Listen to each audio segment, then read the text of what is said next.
Good evening, all of you. Good evening, sir. All of you. Good evening, sir. Good evening, sir.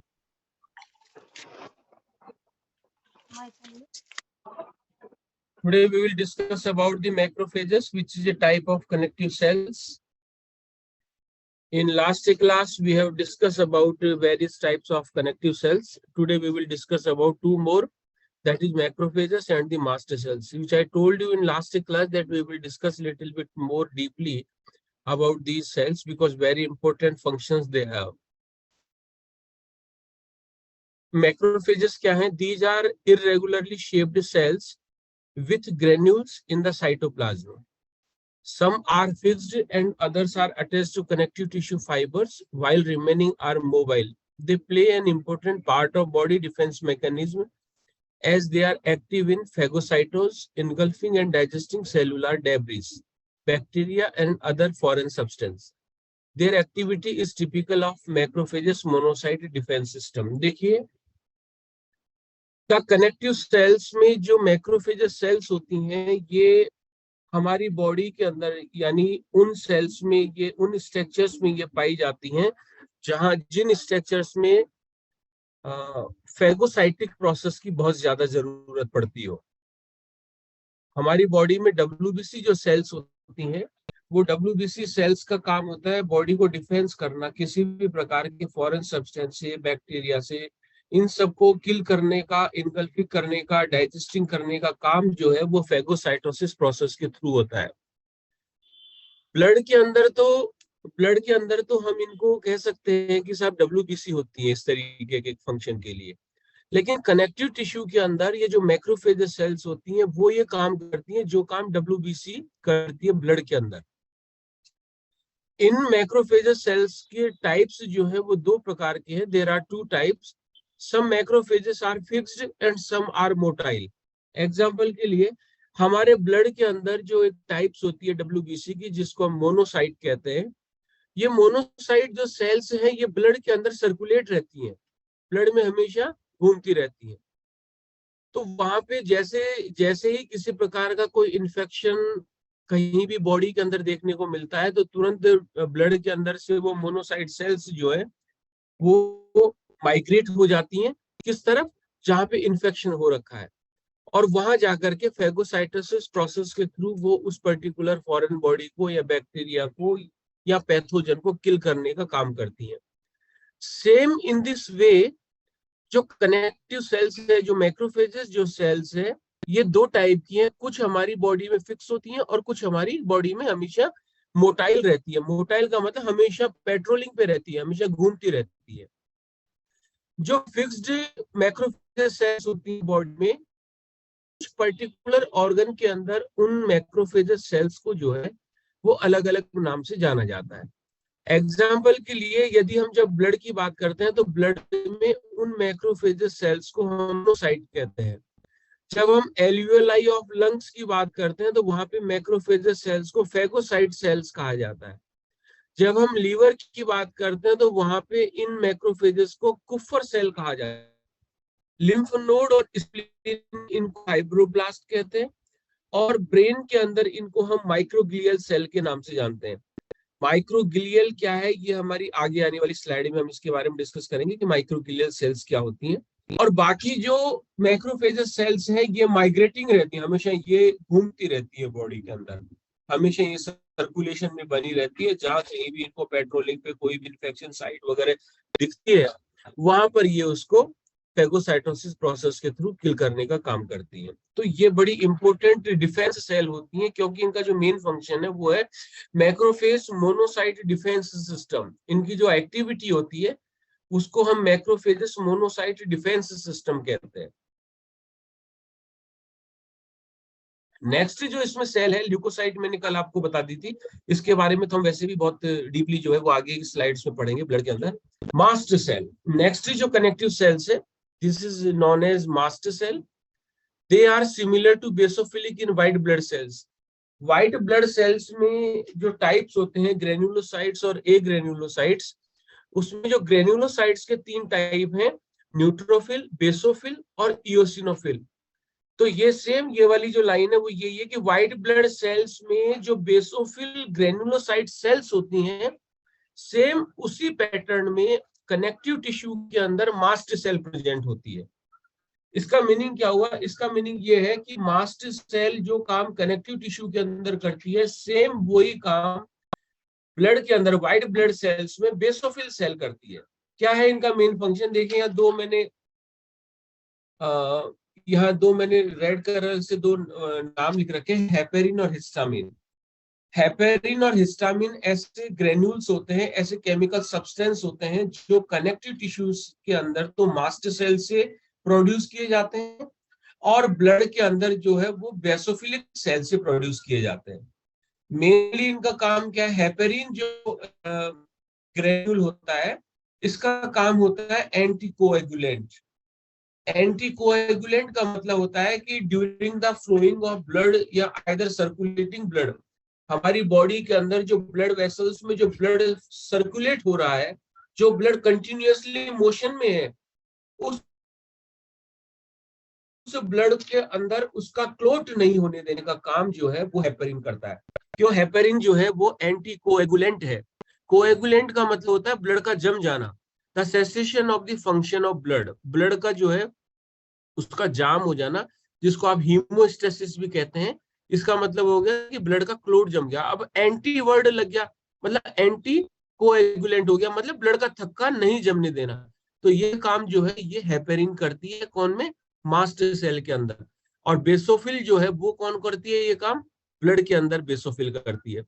Histamine जो substance है, this substance is responsible for inflammatory process in response to hypersensitivity और allergy. हमारी body में जो allergy और जो hyper sensitivity होती है, यानी एलर्जी और हाइपर सेंसिटिविटी का मीनिंग ये हुआ, एलर्जी क्या वर्ड है?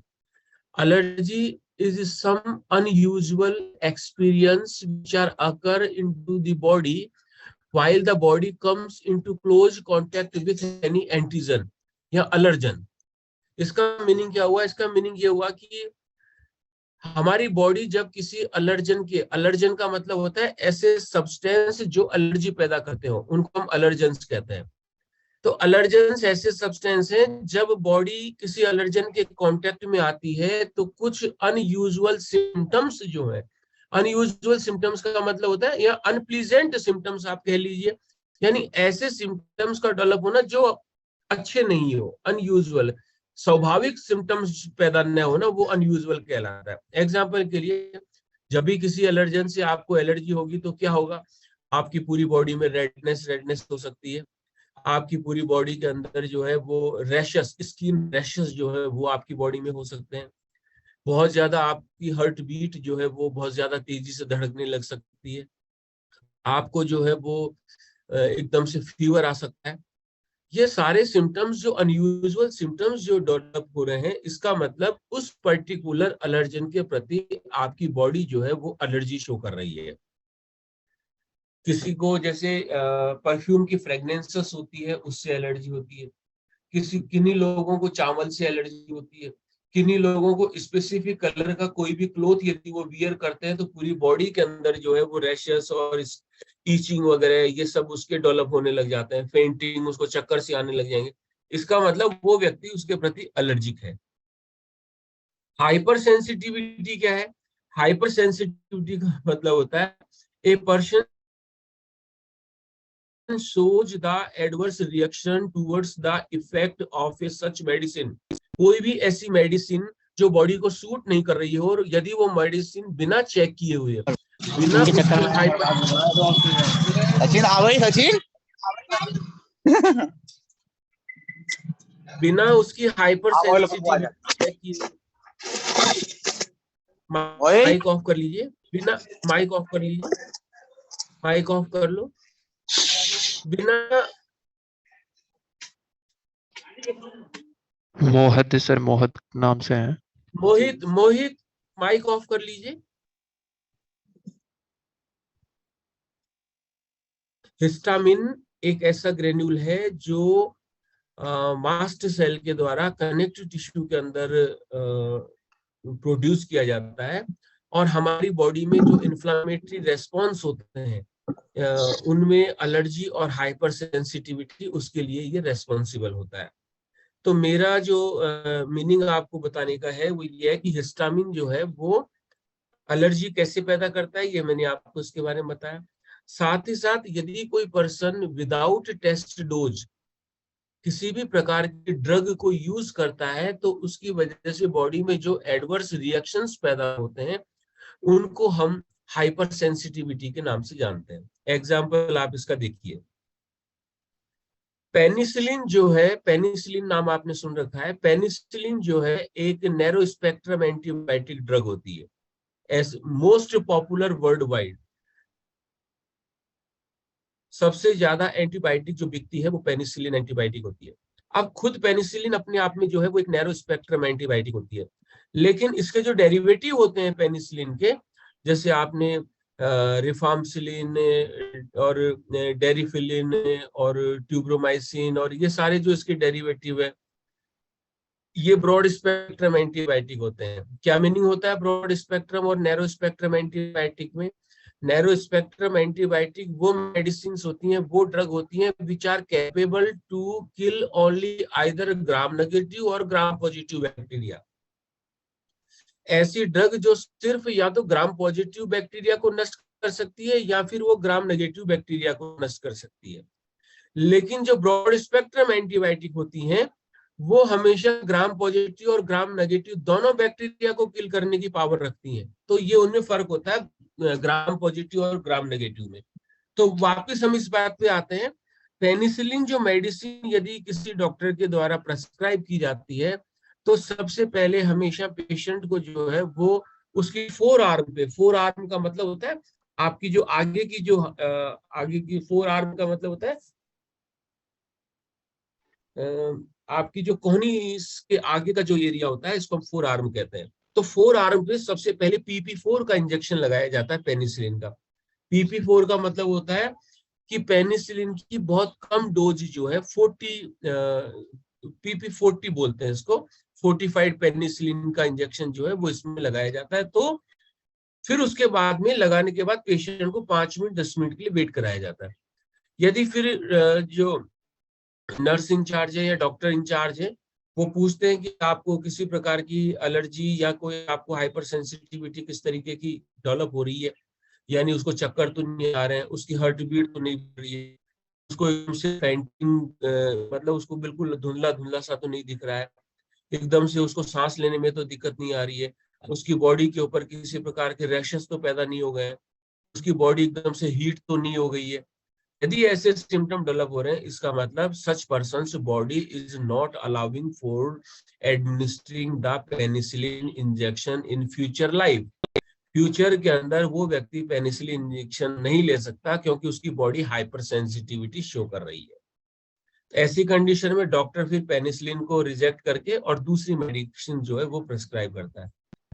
तो अब यहाँ पे एक बड़ा इंपॉर्टेंट पॉइंट ये आता है कि हिस्टामिन जो कि मास्ट सेल से प्रोड्यूस होता है और ये हमारी बॉडी में एलर्जी और हाइपर सेंसिटिविटी को शो करता है, तो क्या ये शो करना हमारी बॉडी का एक डिफेंस प्रोसेस है कि नहीं है?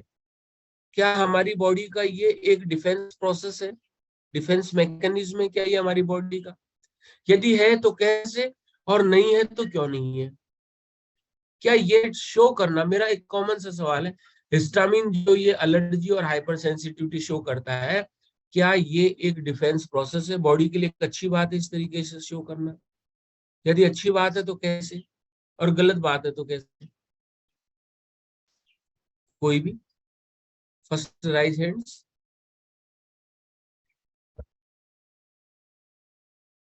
Anybody else?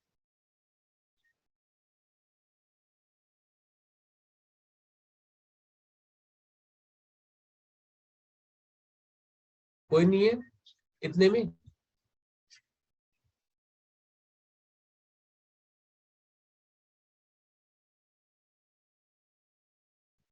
कोई भी हिम्मत करिए।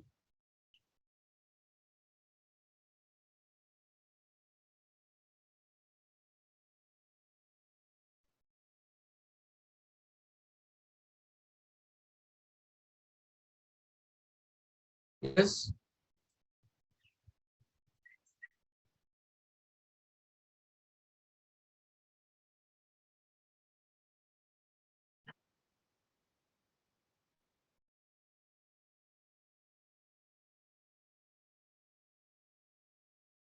कोई बताएगा?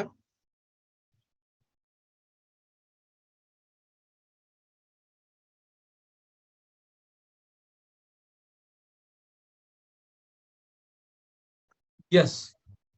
Yes. See, yes, it is a very finest defense mechanism in our body. हमारी बॉडी का एक ये बहुत ही अच्छा डिफेंस प्रोसेस होता है। अब आप एक सिंपल सी बात दिमाग में लगाइए कि यदि उस पर्सन को पेनिसिलिन का इंजेक्शन बिना टेस्ट डोज के हम दे देते तो patient will be die within the few seconds. Without testing dose of penicillin, if you are administering such a drug to a person will lose his her life very soon, very within few seconds, because of cardiac arrest. उसका तुरंत heart जो है वो stop हो जाएगा। तो चूंकि हमने पहले उसको कम डोज दी, तो कम डोज की वजह से उसके हार्ट पे इतना बैड इफेक्ट नहीं पड़ा, लेकिन उसने शो कर दिया बॉडी ने कि ये बॉडी सुटेबल नहीं है हाइपर पेनिसिलिन के इंजेक्शन के लिए। तो हमेशा आप ये ध्यान रखिएगा कि in future when you are prescribing any penicillin derivative medicine, first they have go through the test dose. After that यदि कोई सिम्टम डेवलप नहीं होते, पेशेंट भला चंगा है, आप उसको कंटिन्यू कर सकते हैं, क्योंकि मैंने आपसे पहले ही लाइन में कहा था कि सबसे ज्यादा बिकने वाली world wide popular antibiotic drug है जो सबसे ज्यादा बिकती है। तो मैक्रोफेजेस और मास्ट सेल, इनके बारे में हम लोग डिस्कस करते हैं। नाउ हम, ये कौन राइटिंग कर रहा है? लेवी, लेविव। Do not write connective cells. मुझे आप लोगों के फेस क्यों नहीं दिखते? सब लोग, कैमरा ऑफ कर रखा है सर। किसने?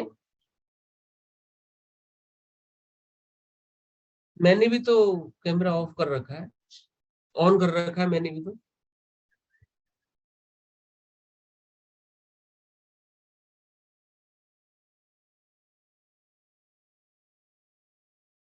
पता नहीं, चलिए कोई नहीं। नेक्स्ट है हमारा कनेक्टिव टिश्यू के टाइप्स। जैसे ही ये क्लास वो होती है तो तुरंत मैं विद इन 2 मिनट्स में एक लिंक भेजूंगा, आपको तुरंत ज्वाइन करना है और हम थोड़ा सा 1-2 लिंक और भेज करके आज की क्लास करेंगे। There are 3 types of connective tissue, proper, supportive और फ्लूइड। प्रॉपर जो कनेक्टिव टिश्यू है ये 2 टाइप्स के हैं, आइदर लूज कनेक्टिव टिश्यू और डेंस कनेक्टिव टिश्यू। जो लूज कनेक्टिव टिश्यू है वो further divided in 2 types, areolar और एडिपोज टिश्यू। जो डेंस कनेक्टिव टिश्यू है they are further classified in tendon, ligament और वाइट फाइब्रस टिश्यू। जो सपोर्टिव कनेक्टिव टिश्यू है they are also divided in bone and cartilages. Bone are 2 types, either compact or spongy. Cartilages are 3 types, hyaline cartilage, fibrocartilage और elastic cartilage. और fluid connective tissue जो है वो 2 types का है, blood और lymph. तो अभी हम एक एक टिश्यू के बारे में स्टडी करेंगे। फर्स्ट वन है loose areolar connective tissue. It is the type of connective tissue that is present all over the human body. Human body में mostly यह present होता है। It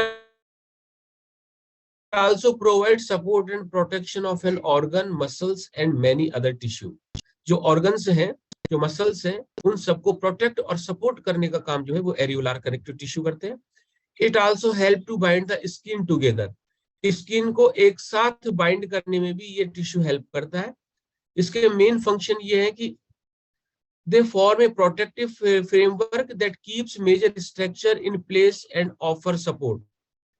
मेन फंक्शन इसका ये है कि जो ऑर्गन है उसको, ऑर्गन या स्ट्रक्चर है उसको अपनी जगह पे स्थित बनाए रखने का काम लूज एरियोलार कनेक्टिव टिश्यू करते हैं। हिले डुले नहीं वो स्ट्रक्चर, एक जगह पे स्थिर रहे। They contain mast cells that help in prevention of, इनमें mast cells पाई जाती हैं। They become strong and rigid when dense with the collagen fiber। देखिए आप, कोलेजन फाइबर के साथ में जब ये टिश्यू जुड़ जाते हैं तो उस समय पे ये जो टिश्यू बनाते हैं वो बहुत स्ट्रॉन्ग और रिजिड टिश्यू होते हैं।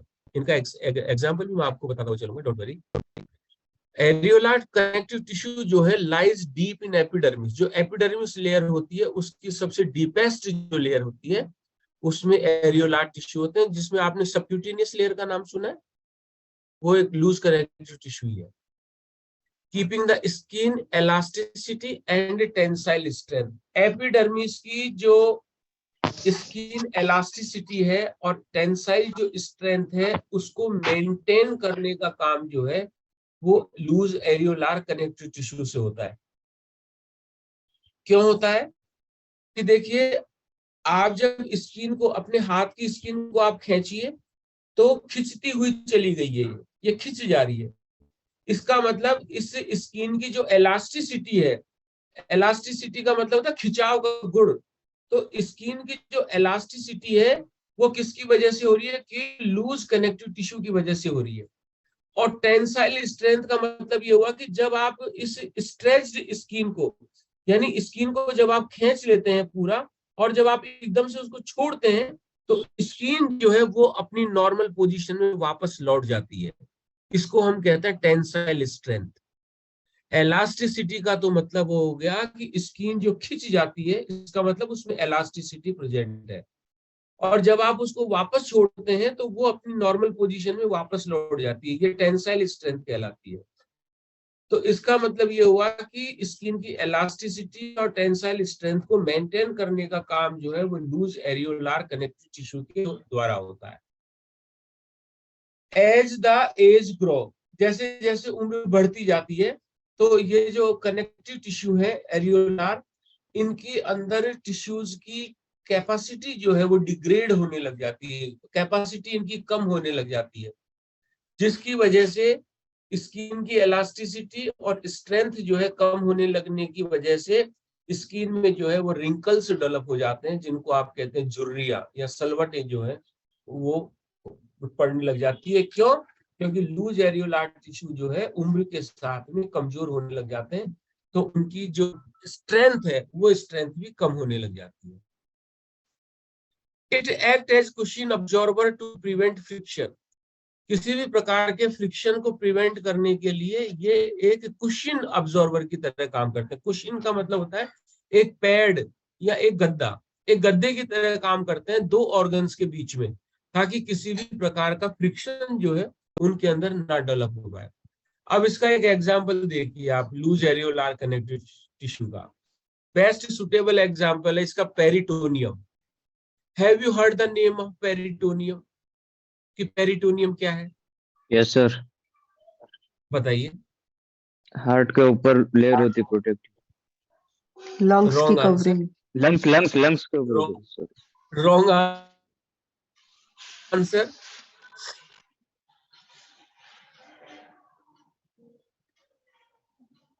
देखिए पेरिटोनियम है, it is the serous covering of peri abdominal cavity. आप सही बता रहे थे, आपने हार्ट की जो आउटर मोस्ट पेरिकार्डियम लेयर है वो भी सीरस लेयर है, जो अब्डोमिनल कैविटी में जो सीरस लेयर पाई जाती है वो भी पेरिटोनियम है, वो भी सीरस मेम्ब्रेन है। और थर्ड आपने बताया लंग्स के सराउंडिंग, लंग्स के सराउंडिंग जो सीरस लेयर है वो प्लूरा है, उसको हम प्लूरा कहते हैं। अब्डोमिनल कैविटी में हम उसको पेरिटोनियम कहते हैं, और हार्ट के अंदर हम उसको पेरिकार्डियम कहते हैं।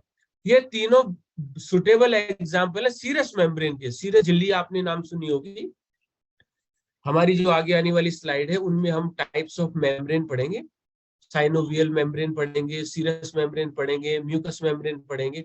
तो इन सब में मैं आपको तब वहां पे बताऊंगा। फिलहाल आप ये ध्यान रखिए कि पेरिटोनियम जो है, it is the serous covering into the abdominal cavity. It separates the urinary system and the digestive organ. Posterior abdominal cavity में यूरिनरी सिस्टम होता है और एंटीरियर abdominal कैविटी में डाइजेस्टिव ऑर्गन्स होते हैं। इन ऑर्गन्स को प्रोटेक्ट करने के लिए लूज एरियोलार कनेक्टिव टिश्यू की एक बहुत ग्रेट लेयर जो है वो पाई जाती है, जिसको पेरिटोनियम कहते हैं। तो इसका मतलब मैंने आपको बताया, it act as a cushion absorber to prevent friction. इसका मतलब loose areolar connective tissue serous membrane बनाते हैं, जो क्योंकि दो सीरस मेम्ब्रेन जो है वो डबल लेयर में होती है।